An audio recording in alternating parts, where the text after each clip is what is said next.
Nah, mate, I'm gonna put this on record so that our gems aren't lost, even if there's a situation with the internet or whatever, and all the tech. Now, thanks very. Just saw 27-25 Melbourne over Sydney Roosters in Golden Point time. Did you get to watch the game there, Gareth, or not?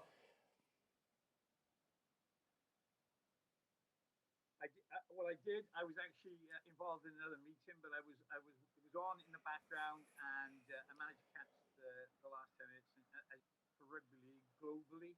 I think anybody watching that couldn't fail to be impressed. Yeah. Drop goals in the last. Can you still hear me? Okay, Gareth. Two drop goals in the last uh, minute of regulation time, and then a penalty, Jake Friend conceded a penalty in front, just as we neared the sort of 5 minute mark, and the victory was secured there by Cameron Smith penalty in front. Gareth, move right on to what I wanted to speak to you about. I think I first met you. I was at a London Broncos game quite a few years ago. You were sitting just in front of the press box, and you said, "That's my son playing." And I drive here every home game from Wales to watch him play. That's Elliot Kear, of course. How do we tell us about your journey from, I guess, being a proud dad and supporting your son to now being the CEO of Wales Rugby League?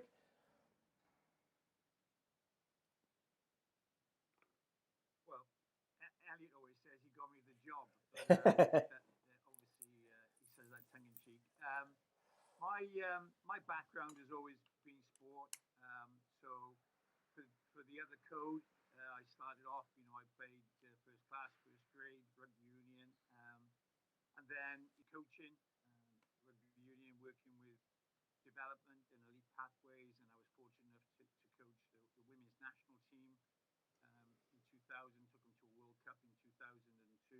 So that was my direction of travel, was going to be elite coaching and professional coaching with rugby union. But then Elliot made the swap from union to league, and then I guess I made a swap. I was following him and supporting him in his games, and perhaps became a game keeper. I found myself enjoying rugby league more than I was rugby union, and started to help out a little bit because of my background with some of the corporate stuff in terms of brokering some deals for sponsorship around the World Cup in 2013. And then I was asked if I'd get involved with the board, and I wasn't sure if I was a conflict of interest or not. He said, no, of course it's not. And so I started to get involved then, more involved at the beginning part of last year. And then we lost the general manager in a short space of time, and I was between contracts, so I was able to step in at short notice. And it perhaps doesn't pay me the type of money that I would normally get in other jobs, but it's a vocation really. So I said I would do it for a short period of time, and then I ended up applying for the job and going through the interview process with Sport Wales and getting it. So here I am, sort of 18 months on. And what did you find your biggest sort of challenges were when you took up the job, Gareth? Were they the things you thought they'd be, or were there a few surprises in there? It's a good question. I think I've always been on the outside, kind of looking in, and if I'm honest, I think there were things that national governing body. I've been around it for 10 or 11 years now, watching Elliot play international rugby league, and there were things that I thought perhaps weren't right. And we have a very strong chairman in Brian Juliff, obviously who's a legend in Halifax and Wigan, and I knew that he'd been doing a lot to try and change things. So when I came into it, a year ago, last March, there was a lot to be done. To be honest with you, I mean, when I came into it, we had problems with our funding with Sport Wales that had been withheld. We didn't have a kit contract. We only had 4 match officials in Wales, and the thing was actually needed not a lot of work. And the analogy I always use is like inheriting a house from an old relative. that's been lived in for a number of years, and you get there and you think, well, this needs a bit of decorating. So you take a bit of wallpaper off, and all of a sudden you find a bit of dry rot and a bit of wet rot. That leads to something else. But fundamentally, the house has got great foundations, and that is certainly the case for Wales Rugby League. So at the start, to be honest.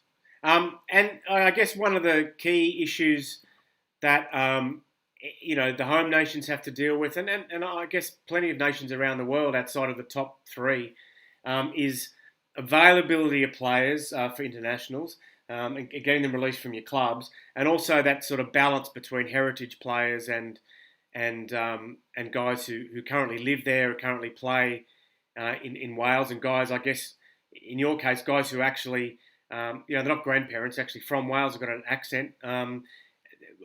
Was that something that you already went into the job with a strong view on how that should work, or have you developed your view on the job of those issues?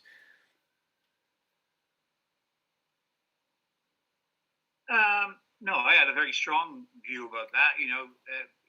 I'm a proud Welshman, and I'm born and bred in Cardiff, and so are both my sons. And I think that we look upon our nationality as we're very proud of it, and I think that. And that's the same for Lloyd White and Gil Dudson and Reece Flower and Rhys Williams and Rodri.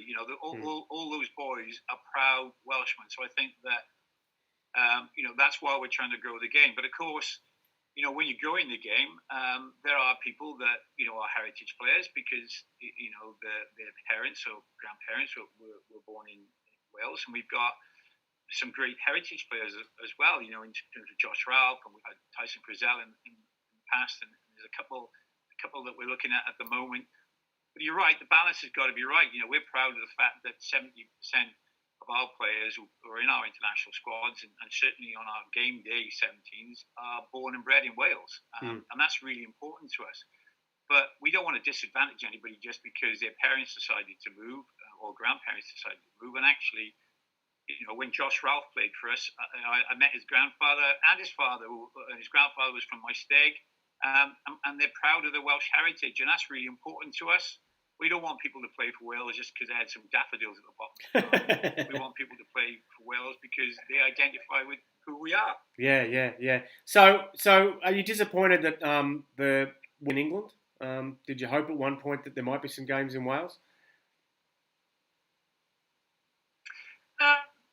Yeah, well, obviously, the 2013 World Cup was England and Wales, and I think that was an opportunity missed. I think for Wales Rugby League, that could have been a brilliant springboard for us, but we failed to perform as well as we should have on the field. I mean, don't get me wrong, Italy were a strong side, Cook Islands was a strong side, So we had some difficult games, and USA as well, but. Not really. I think what I would say is John Dutton and his team have done an absolutely tremendous job in establishing the World Cup and the way that they're promoting it and the way that they're building it. I think it's going to be the best sporting event for a long time anywhere in the world. So we're really looking forward to it. Yeah. And so next year, the squad that played in the in the qualifiers, that will be pretty much the squad you take into the World Cup, or have you been approached by some heritage players that maybe we haven't associated with the team until now?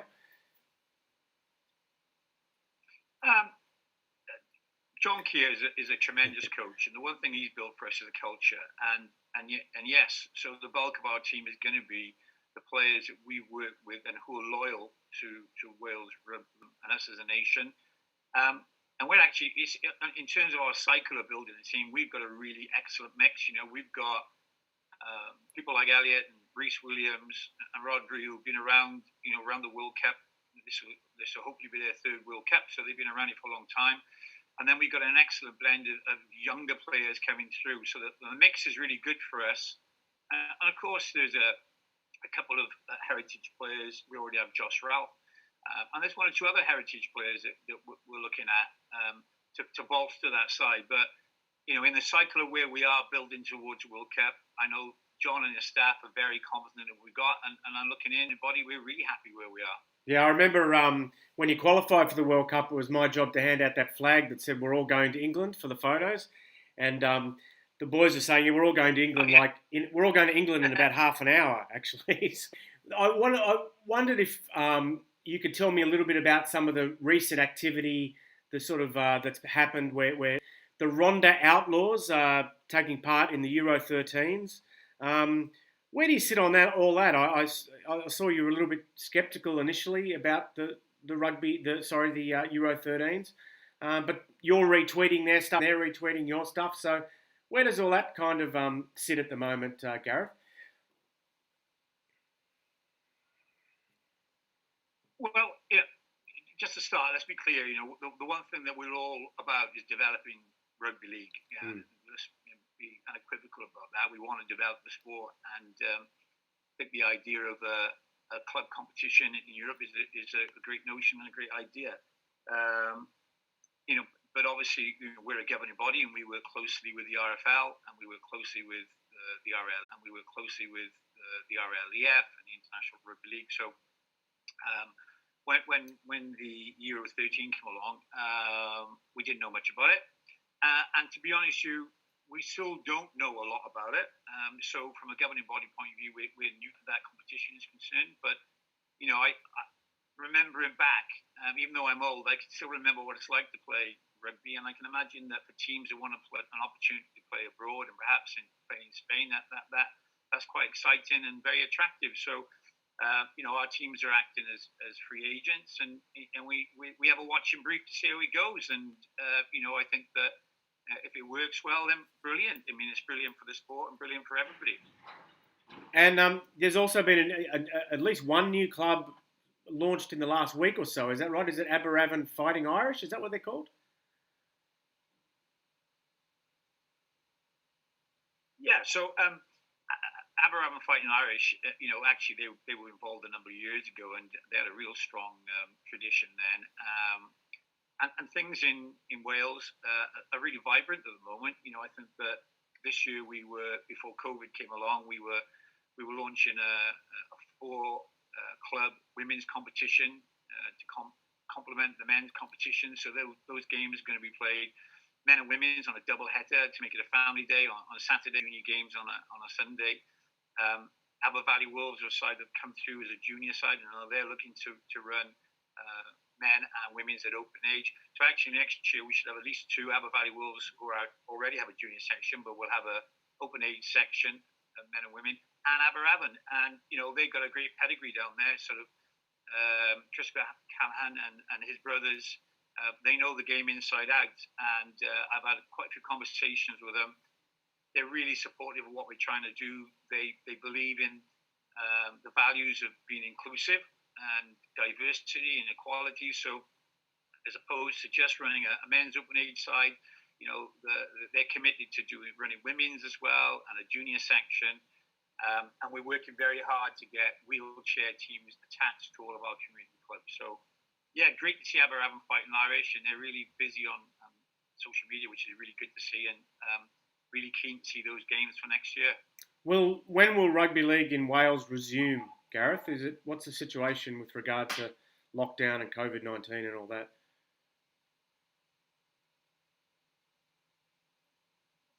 Well, it's a good question. I sit on a working party with Welsh ministers, the Welsh government, and my colleagues at the Welsh Rugby Union and the Football Association of Wales and the Wales Cricket Board. So, I'm working on that working party to get professional sport back and elite sport back, and then we're looking at community sport. And the situation is rapidly changing. You only have to look at Spain, I think, and Italy and Serbia and France, how quickly the virus is dying away and how people are getting back to normality. So I think we're looking at sometime in September for our community game. Obviously, Super League starts back up on the first weekend of August, which is brilliant for all of us. And I think there's still a question to be taken by the RFL in terms of Championship and League One. Right. Can you tell the viewers and listeners a little bit about the challenges you face, I guess, financially? I mean, I've done some stories with Brian Jouliffe in the past where he's outlined how small the funding is from the RFL and all that sort of stuff. Where are the opportunities, Gareth, to make up the difference and to generate some more revenue? How tough is it, and where are you looking to try to sort of bring in more money?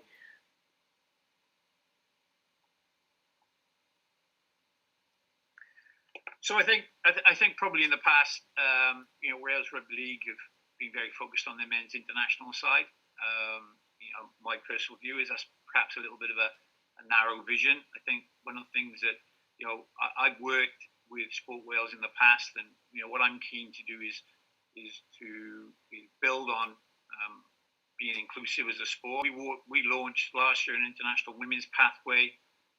As I say, now the foundation to that is club size for women and for girls. And we're building with our four new wheelchair teams, community wheelchair teams in South Wales, and potentially 2 more in North Wales. And also Physical Disability Rugby League and Learning Disability Rugby League. So when I sit down in front of Sport Wales and Welsh Government and I tell them about all the things that we're doing, they lean backwards in their chair, because as a sport, Rugby League is the most accessible sport to the community. We provide sport for everybody, from juniors to masters. Masters is something else that we're doing. So from a funding point of view, I'm confident in difficult circumstances. It's going to be difficult for everybody in terms of trying to get sponsorship money and funding, because government obviously are trying to redirect that money into health services and that sort of thing.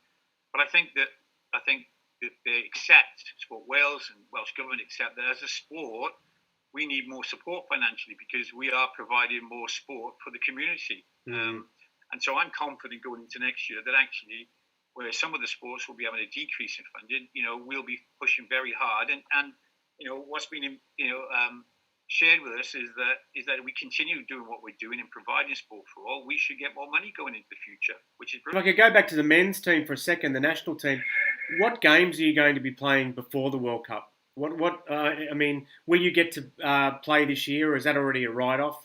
And next year, will you have warm-up matches? I mean, how many matches can you expect to have before the World Cup?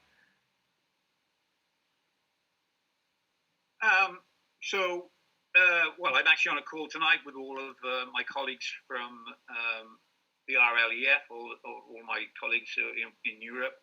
First question we've got to decide on is where we are with the Europe A. I think it's obvious with the challenges that COVID have brought in terms of travel, safety for staff, safety for players, quarantine, the requirements of testing and sanitizing are absolutely immense. And not to mention that, we have to ensure to Europe, and we have to indemnify our staff because of coronavirus. And so there are huge costs associated with that. So first decision is, what are we going to do about the Euros?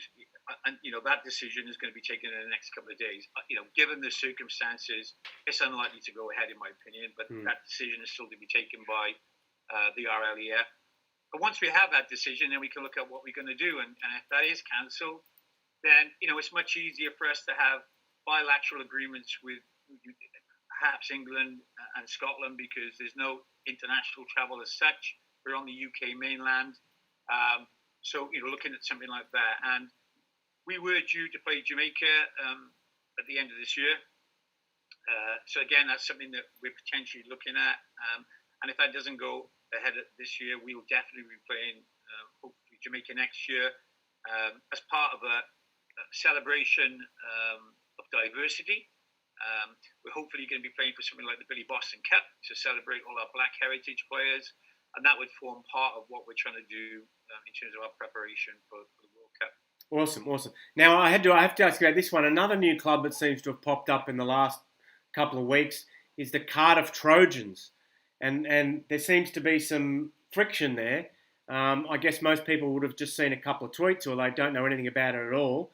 What's the background to that, Gareth, the Cardiff Trojans?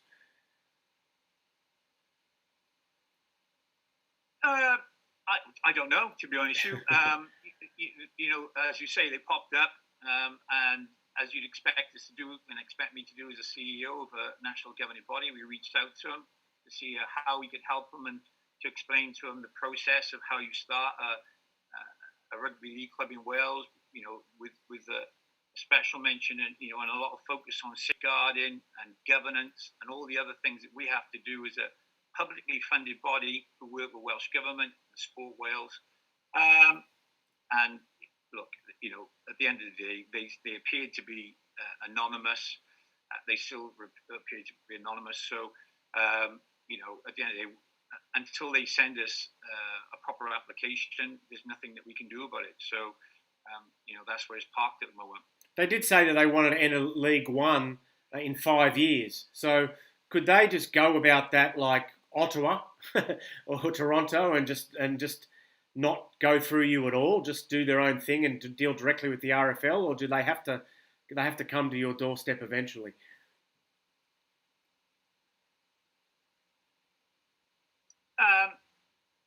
So all rugby that goes on in Wales has to be sanctioned by the governing body, Wales Rugby League.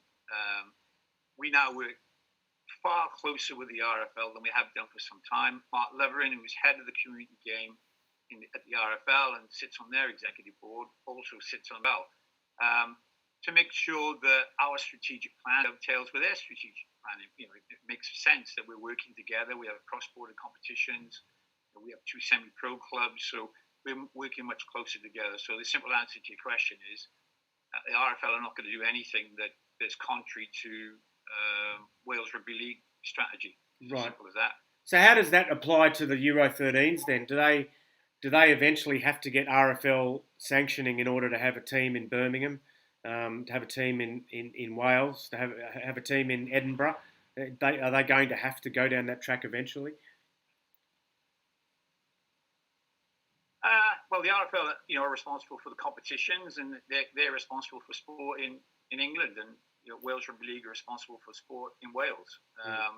So I'm not quite sure what approach they, our club on the Outlaws are acting as free agents, and until we have more information, that's where it's at. We remain neutral. Yeah. But you just said that all activity that happens in Wales has to be approved by Wales Rugby League. So at some point, you're going to have to approve a match in the Euro 13s, aren't you? You're going to have to approve that it takes place.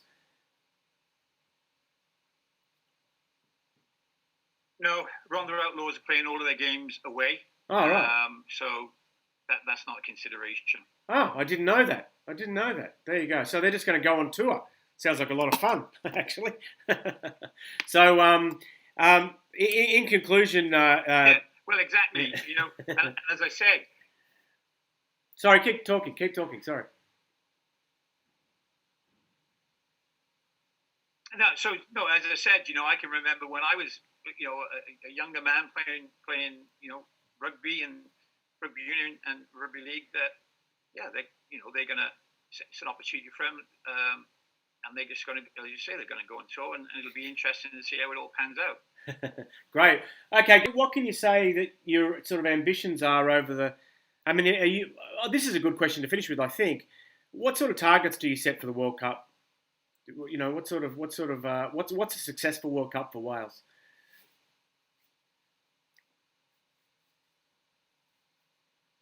I'm the CEO, so John Kear is head of our performance in terms of our national team. So we'll have some aspirations. I'll have some aspirations personally, because I have close connections to our men's team.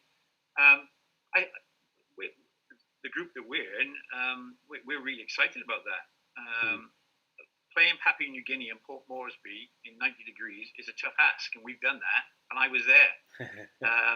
Playing PNG in the UK on a cold October or November is a slightly different proposition. So, I think that we feel we're going to be very competitive. We've got a great balance in our squad. We play against Tonga.